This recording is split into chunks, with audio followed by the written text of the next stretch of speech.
आपल्या विक्रमगड विधानसभेत 6 शिवेशी बोर्डच्या शाळा काढल्या। आपल्या आमदारांना वाटलं का एक तरी काढावी, त्यांची मुलं त्यांनी नाशिकला मुंबईला शिकवली असतील, मग आपल्या गरीबाची पोरं कोण शिकवणार? त्यांना कधीतरी मनात खंत आली का? नाही, फक्त आश्वासनं दिली 5 वर्ष आपल्याला। मुलगा जर नाशिकला शाळेमध्ये असेल, जर त्यांची जी माहिती त्यांनी जो आरोप केला तो खरा असेल, तर मी उद्याच माझा अर्ज माझा माघारी घेऊन त्यांना पाठिंबा देईन। दुसरा असं आहे, खोटी माहिती द्यायची, लोकांची दिशाभूल करायची। माझा मुलगा हा युनिव्हर्सल स्कूल ऑफ जवाहरमध्ये शिकतो, तो तिथे नेहमी अपडाऊन करत असतो। त्यांना माहिती नाही, नेहमीच मागच्या 5 वर्षामध्ये त्यांना काय माहिती आहे? मग त्यांना मी केलेला विकास माहिती नाही, मी आणलेले रस्ते माहिती नाही, मी केलेले तहसीलदार कार्यालय आणि पंचायत समितीचे कार्यालयाचं नूतनीकरण ते त्यांना माहिती नाही, ॲम्ब्युलन्स दिल्यात 18-20 त्या त्यांना माहिती नाही, कोविडच्या काळात काम केलेलं काम त्यांना माहिती नाही। आरोप करताना थोडासा विचार करून आणि थोडा अभ्यासपूर्ण जर केला तर लोक त्यांची खिल्ली उडवणार नाही। साहेब, आता जो तुमचा मतदारसंघ आहे विक्रमगड विधानसभा, यामध्ये आता तिरंगी लढत पाहायला मिळते। तुम्ही आहात स्वतः त्या ठिकाणी, भोये आहेत भाजपाकडून, महायुतीकडून, आणि आता त्यात अपक्ष उमेदवारी प्रकाश निकम यांनी दाखल केलेली आहे आणि त्यांना जिजाऊनी पाठिंबा दिला आहे। काय सांगाल या बाबतीत?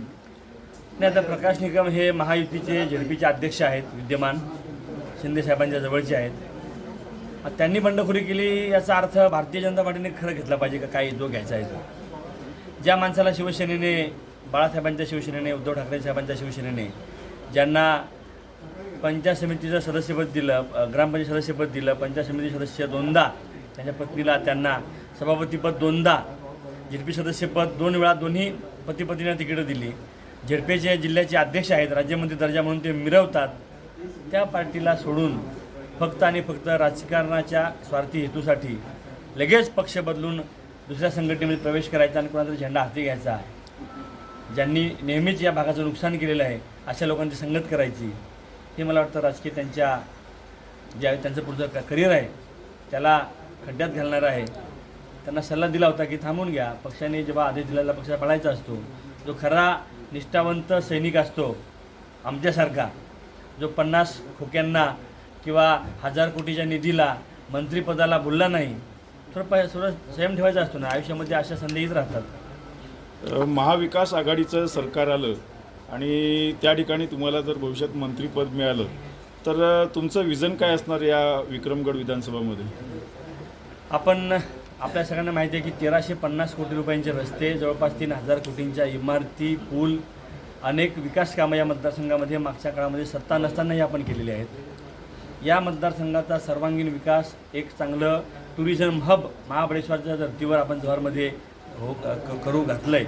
उद्धव साहेबांनी स्वतः व्हिजिट दिली होती जव्हारला आणि त्यांनी खडखड धरण, शिरपामाळ यांना भेट दिली होती कोविडच्या काळामध्ये 4 फेब्रुवारी 2021ला, आणि उद्धव साहेबांनी त्यावेळेस जव्हारच्या विकासासाठी 27 कोटी रुपये मला दिले होते। एक आराखडा तयार केला होता, एक बाटलीबाई कंपनी म्हणून आहे, त्यांना तिथलं कसं डेव्हलपमेंट करतील याची त्यांना अभ्यास करायला सांगितला होता, परंतु ते सगळं झालं नाही सरकार बदलल्यामुळे।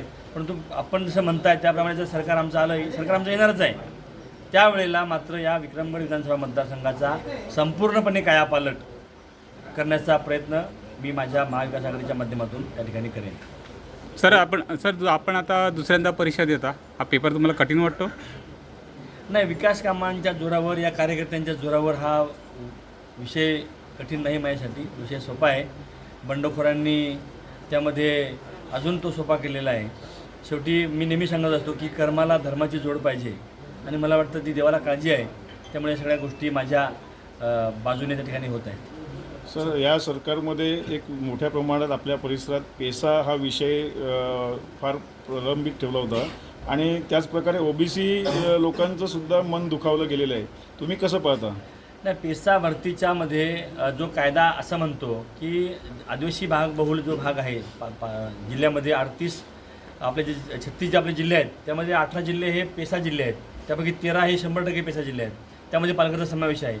आणि त्या पेसा भरतीची अंमलबजावणी करण्यासाठी आम्ही पाठपुरावा केला, परंतु त्याबरोबरच ओबीसी बांधवांनासुद्धा त्या ठिकाणी ओबीसी मुलींच्या नोकऱ्या त्यांना मिळाव्यात, त्यांचा हक्क त्यांना मिळावा यासाठीचा सुद्धा पत्रव्यवहार आम्ही मुख्यमंत्र्यांकडे केला आहे। मी स्वतःचा पुढाकार घेतलेला आहे।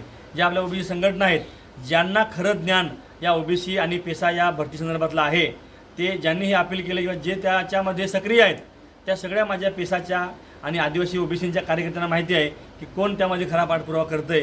ज्यांनी त्यामध्ये काहीच केलेलं नाही, जे कुठल्या आंदोलनात आले नाही, जे मुख्यमंत्र्याला भेटायला आले नाही, ज्यांनी काही पत्रव्यवहार केलं नाही, ते मात्र अनेक वेगवेगळ्या गंभीर आरोपांच्या भूमिका लोकांना चुकीच्या सांगतात आणि दोन समाजामध्ये ते निर्माण करण्याचा प्रयत्न करतात. या जिल्ह्यामध्ये ओबीसी, आदिवासी, नवबौद्ध सर्व आम्ही एक आहोत. आजपर्यंत कसलाही असा विषय या जिल्ह्यामध्ये आला नाही. अतिशय गुण्यागोविंदाने या जिल्ह्यामध्ये हे सर्व समाज राहतात आणि असं असताना सुद्धा जरी आपलं अपील जरी झाला असेल पेसाच्या विरोधामध्ये तरीसुद्धा आम्ही त्या दोन्ही संघटना आदिवासींच्या आणि ओबीसींच्या एकत्र बसून त्यावर चर्चा केलेली आहे.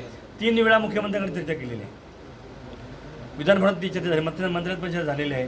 त्याचे जे पाठपुरावा करतात ते बीपी ठाकरे साहेबांना सगळी कल्पना आहे त्याची आणि त्यांचा सकारात्मक दृष्टिकोन आहे की याच्यासाठी सर्वात जास्त जर प्रयत्न कोणी केला असेल तर तो विक्रमगडच्या विधानसभेच्या आमदारांनी केलेला आहे. पाठपुरावा केलेला आहे, सांगड घातलेली आहे, समन्वय केलेला आहे आणि दोन्ही समाजामध्ये एकत्रित होऊन यातून कसा मार्ग काढता येईल याचा प्रयत्न फक्त आणि फक्त मी केला आहे. दुसरा कोणी त्यामध्ये केलेला नाही. माझे आमदार विनोद निकोले, राजेश पाटील यांनी त्यामध्ये खूप मोठी भूमिका घेतलेली आहे या दोन्ही भूमिकेमध्ये आणि त्यामुळं हा जो विषय आहे तो चुकीच्या पद्धतीने समाजासमोर मांडून त्यामधून फक्त राजकारण करण्याचा काही लोकांचा प्रयत्न आहे. आम्हाला लोकांचं भलं करायचं आहे, लोकांच्या मुलींच्या नोकऱ्या आम्हाला द्यायच्या आहेत, त्यांना रोजगार आम्हाला द्यायचा आहे आणि हा जो प्रश्न थोडा गंभीर आहे तो नाजूक पद्धतीने हाताळून त्यातून माझं सरकार आल्यानंतर या दोन्ही समाजातील लोकांना नोकऱ्या देण्याचं काम माझं महाविकास सरकार करेल असा विश्वास तुम्हाला निमित्ताने देतो. सर, एकीकडे जिजाऊ संघटनेने आपले उमेदवार उभे केले आणि अचानक त्यांनी फॉर्म मागे घेतले आणि दुसरे आयात उमेदवार उभे करून आणि जिजाऊचा मुद्दा हा पुढे करून मताची जी काही आता मागणी केली जाते याबाबत काय बोलाल तुम्ही? या जिजाऊ संघटनेमध्ये वर्षानुवर्षे जे काम करतात रवींद्र सुताडे विक्रमगडचे नगराध्यक्ष होते, त्यांनी इमाने इतबारे गेले 10 वर्षापासून या भागात काम केलेलं आहे. त्यांना जर उमेदवारी दिली असती तर आपण समजू शकतो ठीक आहे संघटनेचं काम आहे आणि त्यांनी उमेदवारी घेतली. परंतु फक्त सुनील भुसारला त्रास झाला पाहिजे किंवा त्यातून काही वेगळं झालं पाहिजे म्हणून प्रकाश निकम ज्यांना पक्षाने सर्व दिलं शिवसेनेने त्यांनी त्या ठिकाणी गद्दारी करून जिजाऊमध्ये प्रवेश केला आणि जिजाऊच्याही नेत्यांनी त्यांना घेतलं. हे अनाकलनीय गुढ आहे. काय याच्या मागे आहे हे पाहणं स्वीकारायचं ठरणार आहे कारण लोकांच्या भावना यामध्ये दुखावल्या गेलेल्या आहेत की दोघांनाही सगळं दिलं आहे. जिजाऊचे संघटनेचे अध्यक्ष आमच्यासोबत होते, आम्ही त्यांच्या 7 लोकांना आम्ही झेडपीची तिकीट दिली, त्यांना आम्ही निवडून आणण्यास मदत केली, त्यांना पदं दिली, ते स्वतः जिल्हा परिषदेचे उपाध्यक्ष म्हणून त्यांनी काम केलं आहे. सुप्रीम कोर्टाच्या निर्णयामुळे त्यांचं पद रद्द झालं, त्यात आमचा काय दोष आहे? आम्ही त्यांना शिक्षण सभापती केलं, आम्ही त्यांना आरोग्य सभापती केलं आणि असं असताना विक्रमगडला विनोद भोईर साहेबांना त्या ठिकाणी आम्ही आमचं जरी भाजपसोबत तेव्हा झालं होतं तरी पण आम्ही शब्द पाळला आणि आम्ही वाड्याला आणि विक्रमगडला दोन्ही ठिकाणी जिजाऊचे विनोद भोईर विक्रमगडला आणि उपसभापती आपले जगदीश पाटील यांना उपसभापतीपद दिलं. ते विद्यमान सध्या काम करत आहेत. असं असताना सुद्धा जिजाऊ संघटनेने आमच्याशी फारकत घेतली आणि या सगळ्या गोष्टींचा त्या ठिकाणी आज जो काही विषय चालू आहे. चलो.